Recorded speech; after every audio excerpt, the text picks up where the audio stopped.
안녕하세요.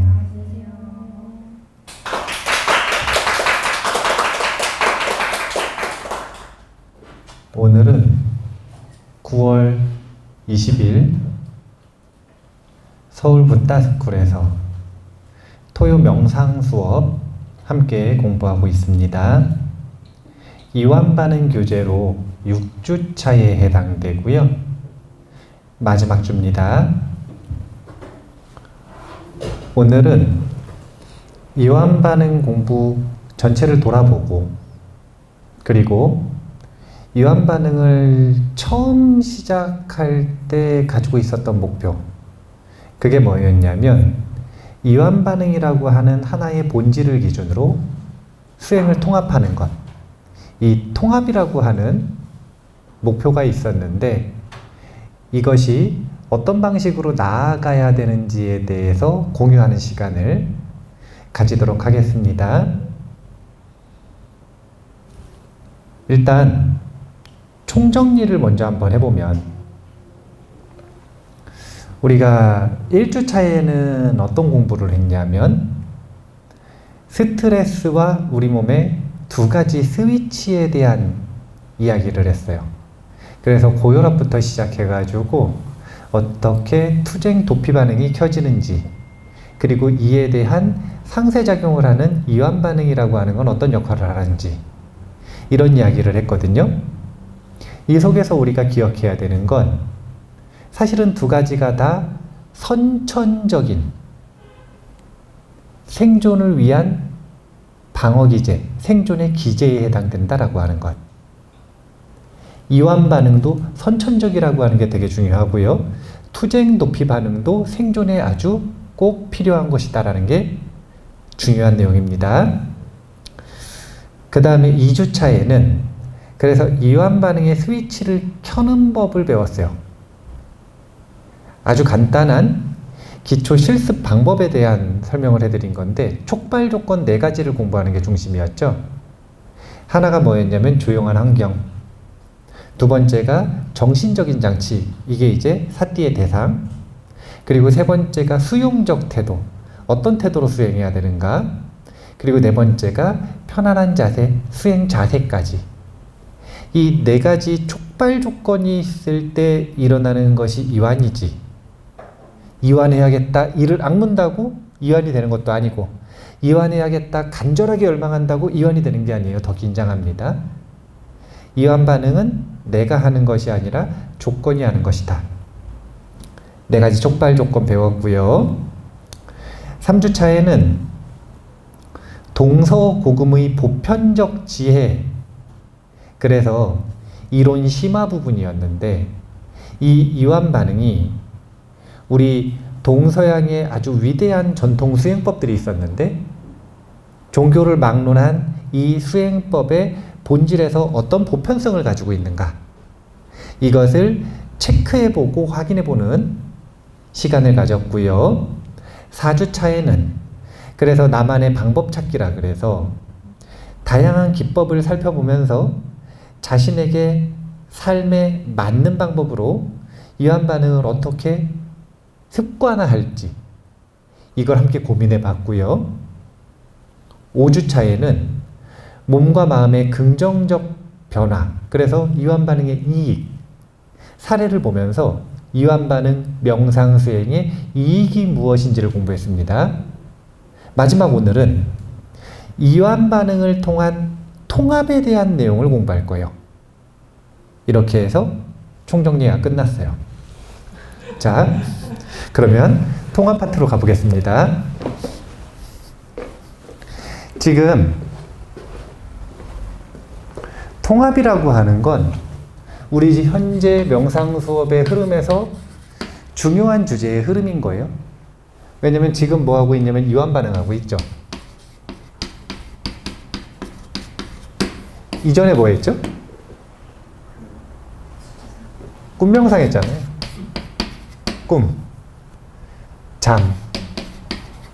잠과 꿈의 명상. 그 전에 뭐 했죠? 네. 쇼민 명상을 제가 뭐라고 했었죠? 무위 명상이라고 했었나요? 무위 수행. 무의수행에 대한 이야기를 했죠. 근데 지금 전부 다 뭘로 흐르고 있냐면 통합으로 흐르고 있어요. 무의수행에서는 뭘 강조했냐면 힘 주지 말고 힘 빼고 아주 간단한 작업. 그게 뭐였냐면 자신이 깨어있는가? 라고 묻는 작업. 그리고 그 깨어있는 힘을 가지고 대상에 관계없이 경험을 수용적으로 알아차리는 훈련.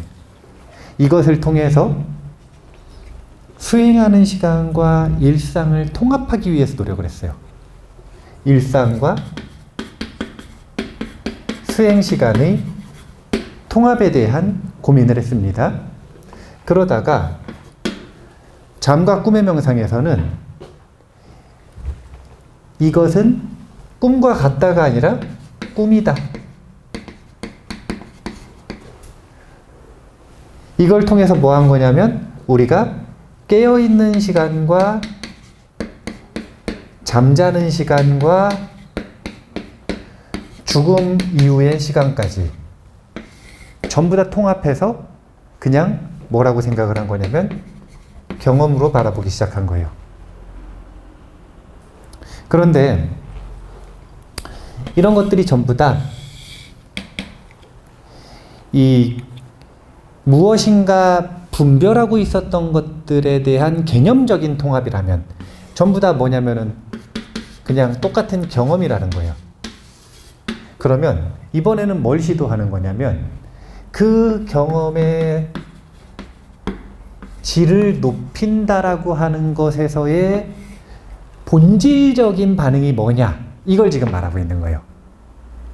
그게 일상 시간이든, 일상도 그냥 일상 수행 시간이든, 아니면 잠과 꿈의 시간이든, 아니면 죽음 이후의 시간이든, 어떤 것이든 관계없이 경험의 질이 높아진다라고 할 때 도대체 어떤 반응이 일어나는가? 그거는 이완 반응이 일어나더라 라는 이야기를 한 건데, 엄밀히 말하면 사실은 이완 반응이 일어나는 게 아니라 이완 반응을 통해 긴장과 이완이 균형감이 맞아지더라. 지금 이 경험으로 통합한 것을 넘어서 경험의 질을 높일 때 나타나는 본질적인 아주 단순한 반응을 이완 반응으로 지금 기준을 잡아가지고 통합하고 있는 과정을 하고 있는 거예요. 우리가 지금 이런 여정을 거쳤는데 기억이 나세요? 네, 여기까지 총정리를 했어요. 자, 그러면은 한번 책을 읽어볼게요. 230페이지. 지난번에도 한번 읽었던 부분인데 한 문단은 그냥 다 읽을게요. 맨 아래 문단입니다. 이완 반응을 정기적으로 사용함으로써 특정한 문제를 해결한 사람들의 사례를 보면 이완 반응이 그들에게 얼마나 많은 도움이 되었는지 알 수 있다. 급성 불안 발작으로 고통받던 젊은 남성은 종종 공포감, 불안감, 초조감을 느꼈지만 이완 반응을 2달 동안 수행한 후에 불안 발작을 거의 경험하지 않았으며 상당히 차분하고 느긋해졌다. 그는 통상적으로 하루에 2번 이완 반응을 수행했지만 불안감이 엄습해 올 때마다 이완 반응을 추가로 수행했다. 그는 이런 식으로 융통성을 발휘함으로써 긴박한 감정들을 완화할 수 있었다. 간단히 말해서 그는 이완 반응을 수행함으로써 삶의 질을 유의미하게 향상시켰다. 어떻게 하면 경험의 질, 삶의 질을 향상시킬 수 있을 것인가 라고 하는 통합의 오늘 3가지 기준을 이야기할 건데, 첫 번째가 뭐냐면 단 하나의 수행법을 찾는 수행의 통합입니다. 그런데 어떤 수행법을 찾든 관계없이 그 본질에는 이완 반응이라고 하는 현상이 있더라. 이것을 먼저 이야기를 할 건데, 지금 보면 지난 시간에 우리가 이완 반응의 이익을 이야기하면서 이완 반응은 마치 고혈압 약과 같은 것이다 이렇게 얘기했죠. 그래서 알약 복용하듯이 처방을 받았으면 알약 그렇게 열심히 잘 먹잖아요. 그렇게 먹듯이 그냥 이완 반응, 이제 어제가 아니라 지난번에 재밌는 단어가 나왔는데 커피 브레이크를 갖는 게 아니라 이완 브레이크 타임을 가져야 된다. 그래서 그냥 약 복용하듯이 정기적으로 자신의 삶 속에, 일상 속에 이완 브레이크 타임을 가지면 된다라는 거예요. 그러면 약 먹고 고혈압이 좋아지듯이 몸과 마음이 건강하지 못했던 현상들이 개선이 된다는 거예요. 왜냐면 약 먹었으니까. 일단 거기서부터 접근해 보자라는 거예요. 지금 보면 급성 불안 발작으로 고통받던 젊은 남성이 있답니다. 공포감이 일어나요. 그럼 뭘 해야 돼요? 이완 브레이크. 불안감이 일어나요. 뭘 해야 돼요? 초조감이 일어나요. 뭘 해야 돼요? 화가 나요. 뭐 해야 돼요? 지금 막 건강이 안 좋아요. 뭐 해야 돼요? 병원 가야죠. 예. 다리가 부러졌는데 이완 브레이크 하면 안 되고 병원을 가야 돼요. 물론 이제 119 오기 전까지는 이완 브레이크를 하고 있어야죠. 이제 우리가 이 이완 반응을 가지고 자신의 삶의 질을 바꾸는 수행을 해야 되는데 한번 생각을 해보면 결국 우리의 삶의 질이 떨어진다라고 하는 건 모든 게 경험으로 통합이 됐는데 이 경험의 질이 떨어진다라고 하는 문제는 딱 하나예요. 그게 뭐냐면 마음이 흔들리는 거라. 불안해지는 거예요. 그러면 불안해졌을 때 결국은 이 불안에서 벗어나면 안심하는 건데 이 안심으로 나아가는 작용을 하는 요 과정에 어떤 반응이 일어나야 되는 거냐면 이완 반응이 일어나야 되는 거예요. 그러니까 이완 반응을 하라는 게 아니라 이완 반응을 유도해야죠. 이완 반응을 내가 할 수 있는 게 아니야. 어떻게 하는 거냐면 이완 반응을 일어날 수 있게 촉발시키는 거예요. 조건을 형성시켜주면 이완 반응이 일어나더라. 그래서 그 조건을 형성시켜주는 게 뭐냐면 바로 수행법인 거예요. 그런데 이 수행법을 만들고 접근하는 방식이 크게 두 가지가 있는 건데 하나는 정형화된 전통적이고 검증된 수행법에 나를 맞추는 방법이 있어요. 그게 아니라 이 이완 반응의 촉발에서부터 시작해서 완전히 개인화된 수행 루틴을 만드는 방법이 있어요. 지금까지는 대부분의 사람들이 요걸 했단 말이에요. 그런데 요 이완 반응이라고 하는 것이 요 수행법에서 마음의 균형을 맞추는 핵심 역할을 한다라고 하는 걸 찾았으면 그러면 이완 반응을 촉발하는 조건을 가지고 자신의 개인화된 수행법을 얼마든지 만들 수가 있는 거예요. 그래서 요걸 가지고 요 개인화된 수행 이걸 가지고 아니면 이미 어떤 사람들은 전통적인 수행 방법을 배워서 거기에 나를 맞췄을 수도 있어요. 그럼 이미 이 방법 가지고 얼마든지 이완 반응의 촉발을 일으킬 수가 있잖아요. 그러면 어떤 방법으로든 수행법이 결정이 되면 지금 말하는 통합은 뭐냐면 삶이 불안해질 때마다 딴 걸 하지 말고 이완 반응을 촉발시킬 수 있는 내가 정한 수행법으로 되돌아가서 문제를 해결하라. 통합적 해결 방법을 지금 이야기를 하고 있는 거예요. 그걸 수행법으로 얘기를 하고 있는 거예요. 저한테는 삶에 그리고 수행에 화두가 있다고 했습니다. 우리 노스님이 제가 학교 간다고 떠나는데 문 열고 딱 나가는데 툭 한마디를 던져주셨어요. 그게 뭐냐면 만법 회귀일 하는데 일귀 하철에인가? 이렇게 질문을 하신 게 아니라 화두를 던져주신 거죠. 이제 만법 귀일 일귀 하철라고 하는데 모든 것은 하나로 되돌아가는데 그 하나는 어디로 돌아가는가? 그래서 저는 항상 통합이 제 교학적인 수행적인 삶 속에서의 화두였어요.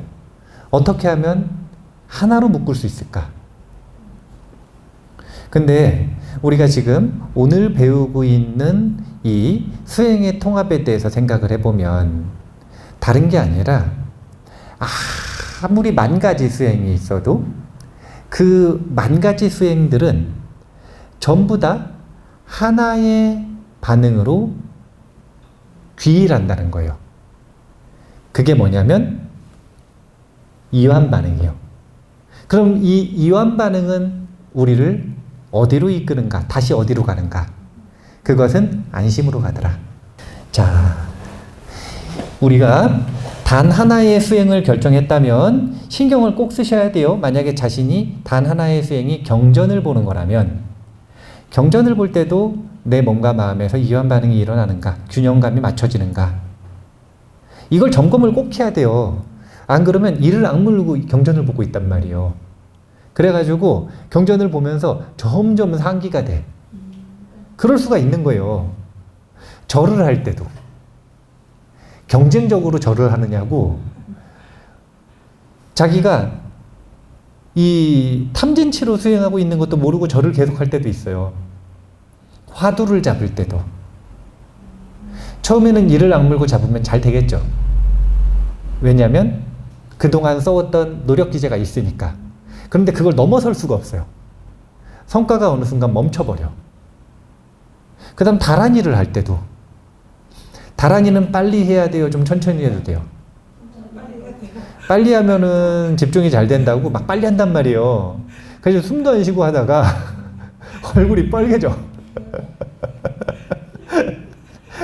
본질이 뭔가 이걸 자꾸 생각을 해야 돼요. 본질은 다름이 아니라 이완 반응을 촉발하는 것이다. 수행의 본질은 이거예요. 이완 반응을 촉발시키고 그 이완 반응을 촉발시킨 상태, 그것이 긴장과 이완을 적절하게 조율된 마음으로 이끌어주면 그 마음이 우리를 변성의식 상태로 이끌고, 그리고 그 변성의식 상태에서 고요해지고 집중된 마음으로 명료한 관찰이 살아나서 이게 지관의 아주 적절한 상태가 되는 건데, 그 지관의 적절한 상태가 되면 그 속에서 관찰하는 것들이 지혜로 축적되는 거예요. 그렇게 해야 지혜가 생기는 거예요. 산란한 마음에서 아무리 관찰해봐야 산란한 마음에서 뭐만 생기냐면 오해만 생겨. 오해만. 그리고 고집만 늘죠. 왜냐면 자기는 관찰했기 때문에. 자기는 봤으니까. 꼭 그런 표현 쓰잖아요. 뭐라 그러냐면 선생님 제가 봤습니다. 그렇게 말하시는 분들은 이제 제가 조심스럽거든요. 벌써 본 것에 집착하고 있기 때문에 틀렸다는 얘기를 하기가 쉽지가 않아요. 고요한 마음에서, 속박에서 벗어난 마음에서 관찰할 때 우리는 명료한 지혜가 샘솟는다. 자, 그래서 모든 수행법을 이완 반응 하나로 통합한다 라고 하는 것을 우리가 향후 한번 고민해 봐야 되는 첫 번째 주제로 생각을 해보고요. 234페이지로 가볼게요. 이번에는 균형에 대한 이야기인데 234페이지의 중간 문단 부연하자면, 이 부분 읽어보겠습니다. 부연하자면 자신을 고립시키거나 외부 세계의 압력을 회피할 목적으로 이완 반응을 사용하는 것은 금물이다. 왜냐하면 외부 세계의 압력은 일상적 기능을 수행하는 데 필수적이기 때문이다. 투쟁 도피 반응은 종종 적절하므로 언제나 해로운 것으로 간주되어서는 안 될 일이다. 투쟁 도피 반응은 우리의 생리적, 심리적 구조의 일부분이며 현대 세계의 많은 상황에 대한 유용한 반응임을 명심하라. 우리의 몸과 마음에서 일어나는 모든 현상들이 나의 경험이라고 정의한다면, 사람들이 그걸 나라고 정의할 거면, 그러면 투쟁 도피 반응도 나라는 걸 인정해야 된다는 거예요. 우리는 이제 어떤 착각을 많이 하는 거냐면,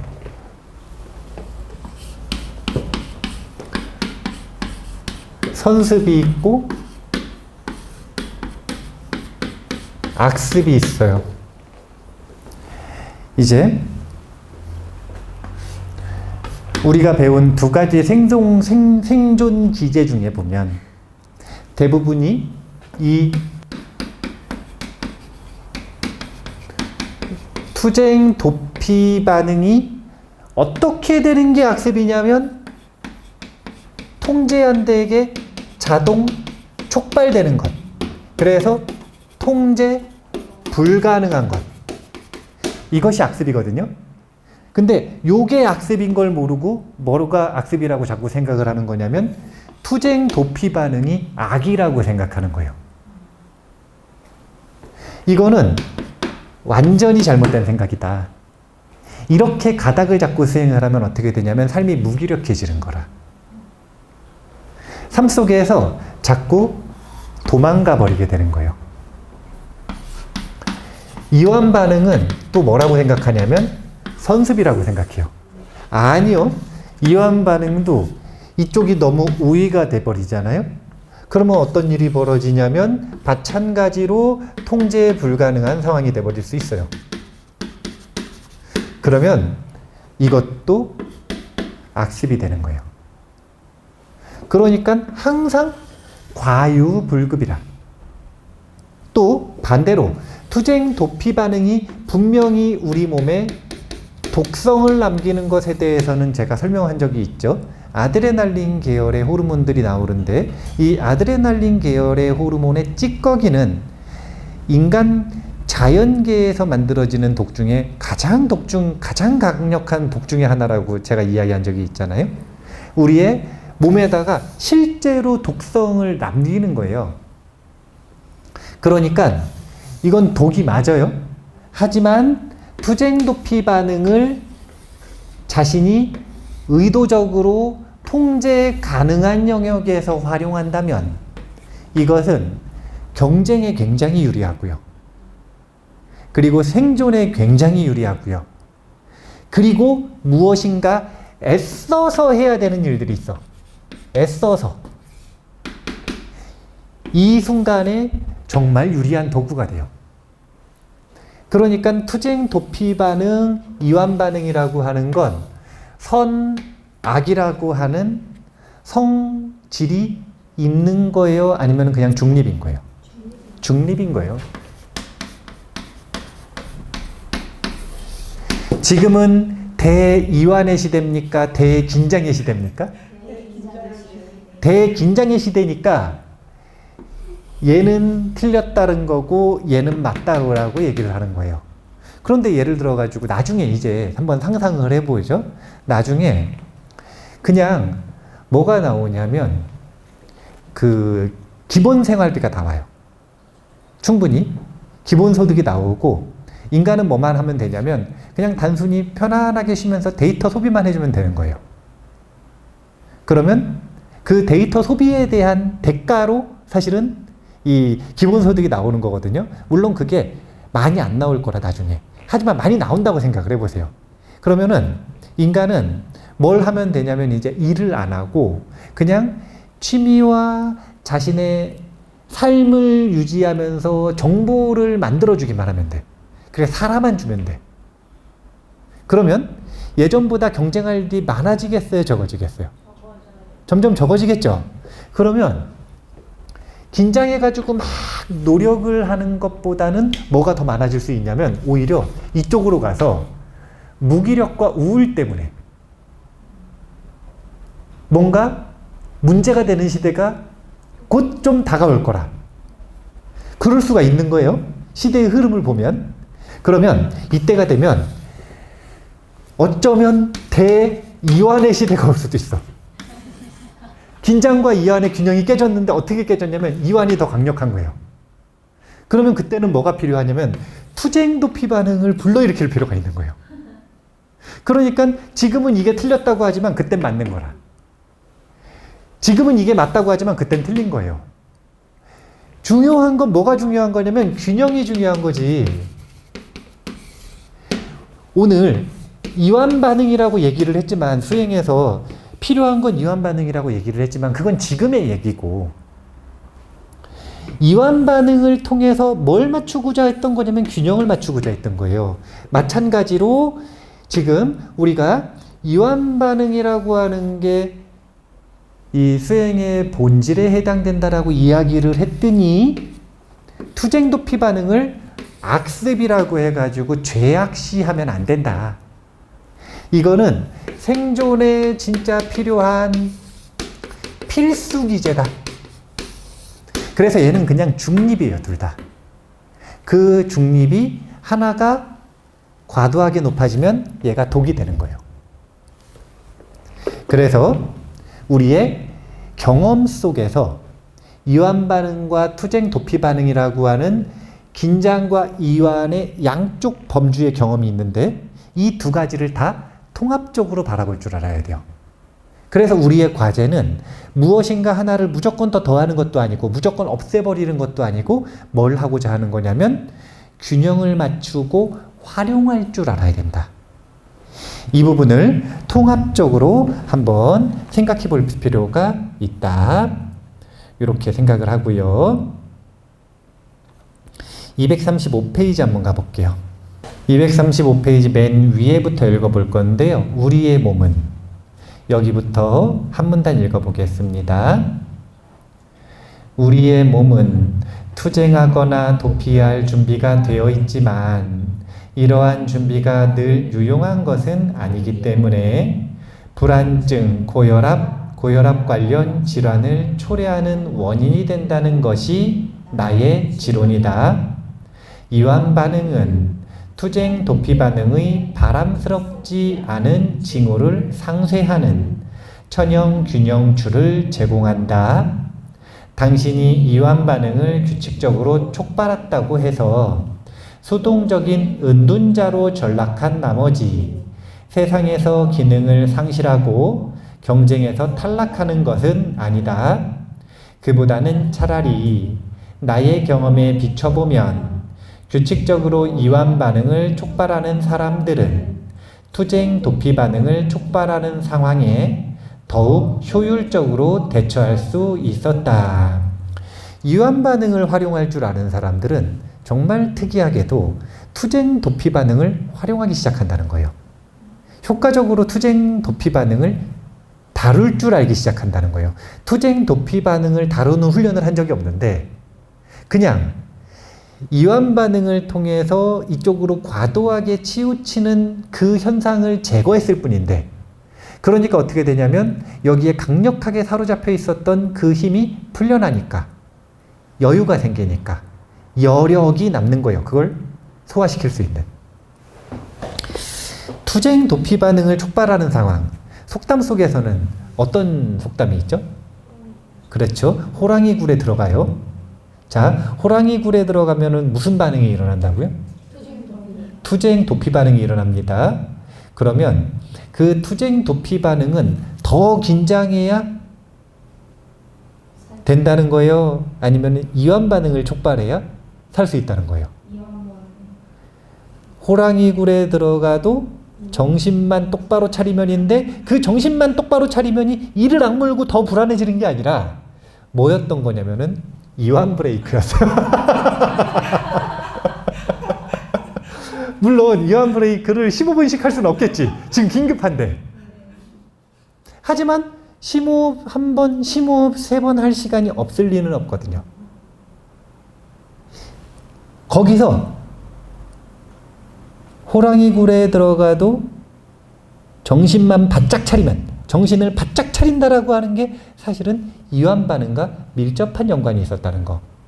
이 이완 반응을 통해서 뭐라는 거냐면 이완 반응 자체가 중요한 게 아니라 긴장과 이완이 적절하게 조율되면 역으로 뭐도 조율할 수 있는 거냐면 긴장감, 투쟁 도피 반응도 조율할 수 있더라. 우리가 생각해 보세요. 호랑이 굴에 들어갔어요. 지금 호랑이 아가리 앞에 있어. 그러면 뭐 때문에 적절한 대응을 못하는지를 생각해 보면 지금 겁에 너무 질렸다. 이건 뭐냐면 너무 불안한 거잖아요. 근데 너무 불안한데 거기다가 투쟁 도피 반응을 더 더하면 어떻게 되냐면은 더 패닉에 빠져버리죠. 우리 생존기제가 이럴 때 딱 나오는 거예요. 그런 상황에 딱 가잖아요. 머리가 의외로 찬물 끼얹은 것처럼 차분해져. 생존할 사람들은 이런 거예요. 돌아가실 분들은 거기서 더 패닉에 빠져요. 왜냐하면 이완 반응을 쓸 줄 모르기 때문에 이완 반응의 독성을 상쇄시켜 줄 수가 없어. 하지만 이완 반응으로 훈련한 사람들은 그런 절대적인 위기 순간에 오히려 차분해져요. 왜냐하면 이완 반응을 촉발시키지 않으면 죽는다는 걸 아니까. 그런 경험 없으세요? 너무 고통스럽거나 너무 통증이 심하거나 아니면 갑자기 너무 두려운 상황이거나 그럴 때 오히려 차분해지는 경험. 그게 우리가 그동안 생존기제로서 이완 반응을 조금이라도 썼던 사람들의 반응인 거예요. 이런 경험이 없는 사람들도 있어요. 오히려 이때 더 패닉을 해가지고 상황을 망쳐버린 분들도 얼마든지 있을 수가 있어요. 아주 재밌는 겁니다. 천연 균형 추의 역할을 하기 때문에 이완 반응을 했는데 투쟁 도피 반응이 다뤄지더라. 아주 독특한 거예요. 그래서 투쟁 도피 반응을 죄악시 보지 마시고 이 이완 반응과 투쟁 도피 반응이라고 하는 삶의 두 축, 이 두 축의 균형을 추구하는 것이 또 오늘 중요한 통합이 된다. 자, 그 다음에 이제 미래와의 통합인데 이건 습관화에 대한 겁니다. 240페이지로 가볼게요. 에필로그에 있는 내용인데요. 중간 문단을 읽을 건데 반반 나눠서 읽을게요. 서구 사회는 오로지 투쟁 도피 반응만을 지향한다. 어려운 일상적 상황에 대한 반응으로 반복적으로 촉발되는 투쟁 도피 반응과 달리 이완 반응은 잠시 짬을 내어 의식적으로 노력할 때만 촉발된다. 서구 사회는 오로지 투쟁 도피 반응만을 지향한다. 맞나요? 틀린가요? 알 수 없죠. 서구 사회에서 안 사셨잖아. 예. 그래서 우리는 어떻게 단어를 바꿔봐야 되냐면 현대 사회는 오직 투쟁 도피 반응만을 지향한다. 어떻게? 좀 맞는 말 같아요? 제가 보기엔 맞는 말 같아요.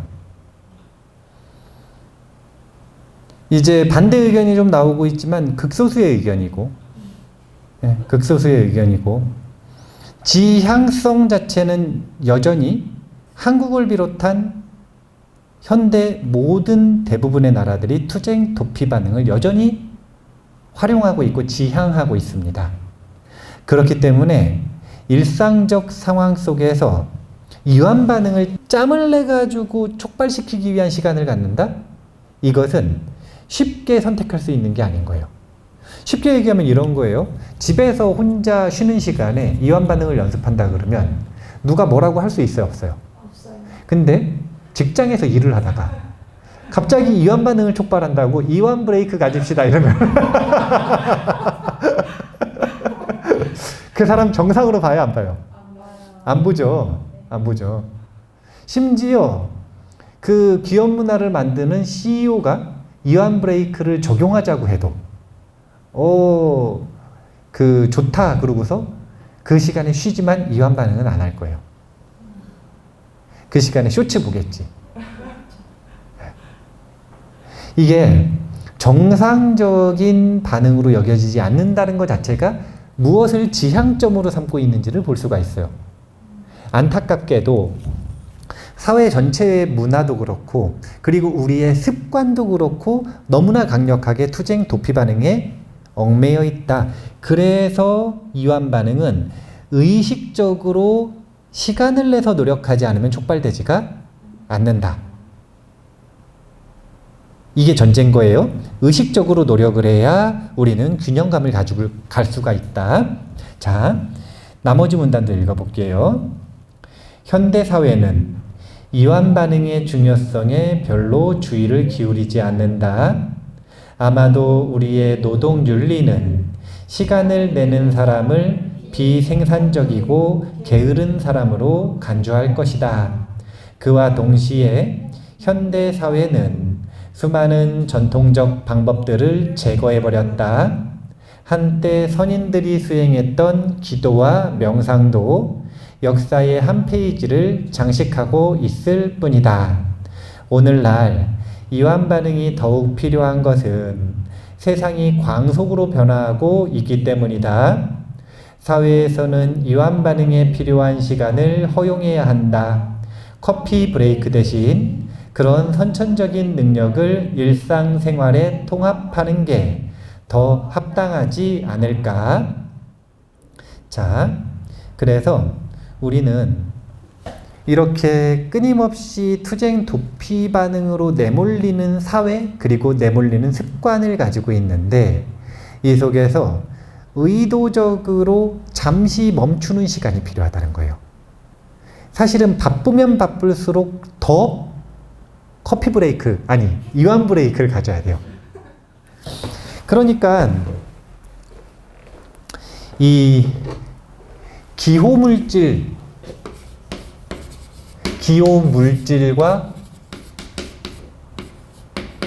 기호의 문화의 변화를 봐도 얼마나 우리가 긴장으로 나아가고 있는지를 알 수가 있는데 이 영국에서도 차 마시는 시간이 있죠. 영국에서는 티타임이라고 하잖아요. 근데 미국 문화권에서는 커피 마시는 타임이 있는데 브레이크 타임이라고 하잖아요. 이 두 가지는 용도가 완전히 달라요.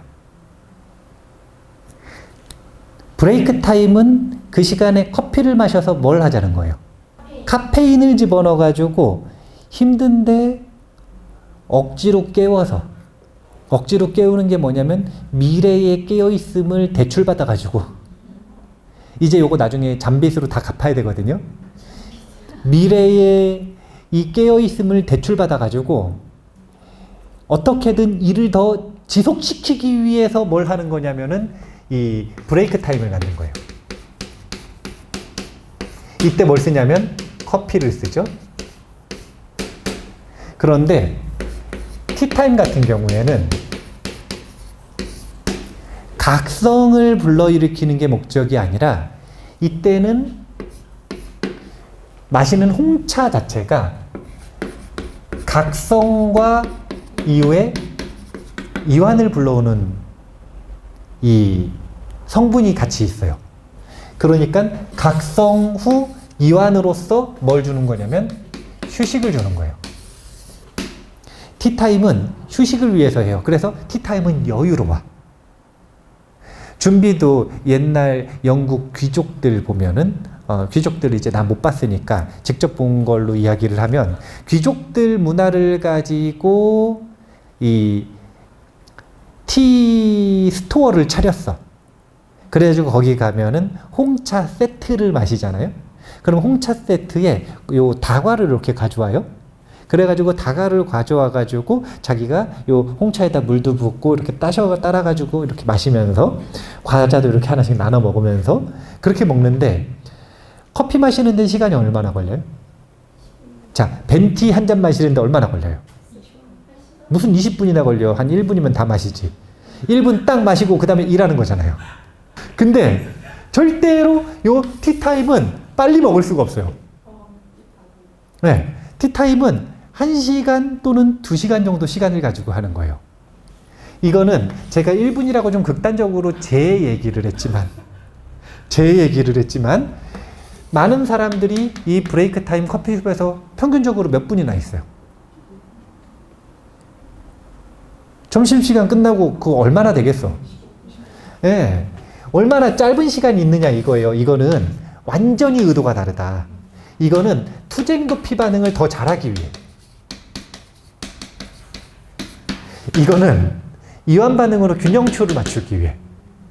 그러니까 제가 지금 영국 문화를 찬탄하는 게 아니라 티타임에 대해서 조금 제가 치우친 해석을 한 거예요, 사실은. 다 이렇다는 게 아니라 상대적으로 이 두 가지가 이런 가치의 차이가 있는데 이 중에서 지금 현대에 남아있는 건 브레이크 타임이잖아요. 심지어 영국에서도 이제 티타임이 사라지고 브레이크 타임이 보급되기 시작한 지가 오래됐다라고 이야기를 하죠. 점점 이 티타임, 이완 반응의 가치는 사라지기 시작하는 겁니다. 그렇다면 티타임 말고 브레이크 타임 말고 이완 브레이크 하자 그러면 그게 얼마나 황당한 소리로 들리겠는가 이거예요. 벌써 말이 웃기잖아 지금. 이완 브레이크 할 때마다 웃잖아요. 아니 뭐 왜 웃지? 예, 이게 웃을 일이 아닌데. 그러니까 스스로 요 명상하는 시간, 이완 반응을 불러일으키는 시간을 바쁘면 바쁠수록 힘들면 힘들수록 컨디션이 안 좋으면 안 좋을수록 더 약에 의지하듯이 사실은 이 이완 반응이라고 하는 약에 의지해야 되는 거예요. 우리가 힘들고 각성이 잘 안 되고 컨디션이 안 좋을 때 그 각성 음료 있잖아요. 거기 의지하면 안 되고 뭐에 의지해야 되는 거냐면 이완 브레이크 이완 반응에 의지해야 되는 거예요. 이완 반응에 의지해야 되는 거예요. 그러니까 미래와의 통합이라고 하는 건 습관화를 시키면 이 이완 반응이 미래와 통합되는 건데 내 삶의 미래에 적용되는 거잖아요. 지금 습관화를 시켰다? 그러면 내 미래의 이완 반응은 너무 당연하게 하도록 적용이 된 거예요. 어떻게 습관화를 할 것인가? 강도 높게 일주일 동안 용맹정진한다. 그거 말고 7분씩 해도 되니까. 이완 브레이크 타임을 15분 못 내는 분들도 있거든요. 그러면 7분씩만 해도 되니까 우리가 습관 속에서 감정이 소화됐거나 안 됐거나 화가 났거나 안 났거나 몸이 아프거나 안 아프거나 기분이 좋거나 안 좋거나 머리가 난잡하거나 안 난잡하거나 상황이 좋거나 안 좋거나 삶이 지금 고요하거나 시끄럽거나 관계없이 그런 거랑 전혀 관계없이 뭘 하는 연습을 해야 되냐면 빈도수 높게 하루에 여러 번 15분 또는 7분 또는 나는 7분도 하려면 3분 이 이완 반응 촉발 조건을 세팅하는 것. 이완하려고 하지 마시고 이완 반응 촉발을 세팅하는 것. 이완은 하려고 하지 마세요. 이완을 하려고 하면 탐욕으로 하기 때문에 더 긴장하거든요. 투쟁 도피 반응으로 이완을 불러일으킬 수 있는 게 아닙니다. 이완 반응은 조건을 형성하면 일으킬 수 있는 거예요. 자, 4가지 조건 기억해 볼게요. 첫 번째가 고요한 환경, 두 번째가 정신적 장치, 사띠의 대상, 세 번째가 수용적 태도, 그리고 네 번째가 편안한 자세였습니다. 바른 자세 아닙니다. 편안한 자세로 그렇게 이 빈도수 높게 이완 반응을 훈련하고 습관화를 시킨다면 그러면 이 이완 반응이라고 하는 균형 추가 미래와 통합될 수 있을 것이다.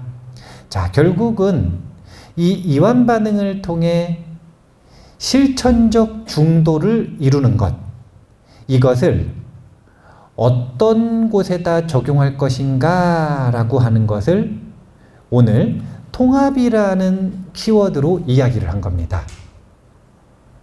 단 하나의 수행법으로 가서 정리하고 마무리를 해보자면 우리의 삶이 고통스러울 수가 있습니다. 때때로 행복할 수도 있죠. 때때로. 하지만 부처님께서는 행복하다고 느끼는 그 쾌락 속에 숨어있는 본질, 그것이 무너질 때 나타나는 고통을 잘 봐야 한다, 인지해야 된다라고 이야기했으니까 사실은 사바세계는 항상 고통이 내재되어 있는 상태라고 보시면 돼요. 근데 그 모든 고통들의 본질이 무엇인가? 범위는 딱 하나예요. 마음이 불안해질 때 고통은 촉발된다. 고통의 촉발 조건. 마음이 불안해질 때 고통은 촉발된다. 그래서 내가 힘들면, 내가 고통스러우면 항상 범위는 하나에게만 묻는 겁니다. 남 탓도 아니고 내 탓도 아니고 불안해서 그런 거예요. 불안한 마음 자체가 문제인 거예요. 내가 고통스러운 게 아니라 마음이 불안한 겁니다. 단 하나의 범위는 불안. 그러면 범인이 하나면 해결법도 하나라. 그게 뭐냐면 우리의 언어로 보면 이완 반응. 이 이완 반응을 통해 삶의 균형추를 잘 맞춰서 실천적 중도를 이뤄낸다면 우리는 불안에서 벗어나 안심에 도달할 수 있을 것이다. 이렇게 정리를 하겠습니다. 부처님께서 마음이 편안하면 세상이 편안해진다. 이렇게 얘기하셨어요. 반대의 경우도 마찬가지겠죠. 세상이 아무리 편안해도 내 마음이 불안해지잖아요. 그러면 세상은 갑자기 재앙이 돼요. 세상은 변한 게 하나도 없는데. 우리는 그런 주관적 세계에 살고 있어요. 귀신이 고칼 노릇이죠. 어제는 편안했다가 갑자기 어제는 세상이 유토피아였는데 오늘은 지옥구로 변해버리는 거예요. 세상이 변한 게 아니라 내 마음이 변한 건데 내 경험의 질을 떨어뜨리는 단 하나의 적, 불안이라는 것을 알고 단 하나의 수행법, 이완 반응을 촉발하는 나만의 수행 루틴, 단 하나의 수행법을 정확하게 찾으셔서 이것에 의지하여 마음을 안심하라. 이렇게 오늘의 내용을 정리할 수 있을 것 같습니다. 제가 이제 나중에 또 물어볼 거란 말이에요. 단 하나의 적이 누굽니까? 멉니다. 이렇게 대답하시면 안 되고요. 단 하나의 적은 불안. 그러면 단 하나의 수행법은 무엇입니까? 이완 반응. 이 이완 반응을 불러일으키는 자신만의 수행 루틴을 꼭 찾으시고 훈련하시기 바라겠습니다. 그러면 안심이 곧 불심이라는 것을 확인하실 수 있을 거라고 생각합니다. 자, 그러면 토요 명상 수업에서 진행했던 통합 제1, 제2, 제3 시리즈, 이 쉐우민 명상법, 그 다음에 꿈과 잠과 꿈의 명상, 그리고 이완 반응까지 통합 제3 시리즈를 이제 다 했고요. 다음 시간에는 뭘 할 거냐면은 이제 연불수행에 대한 수행법을 볼 겁니다.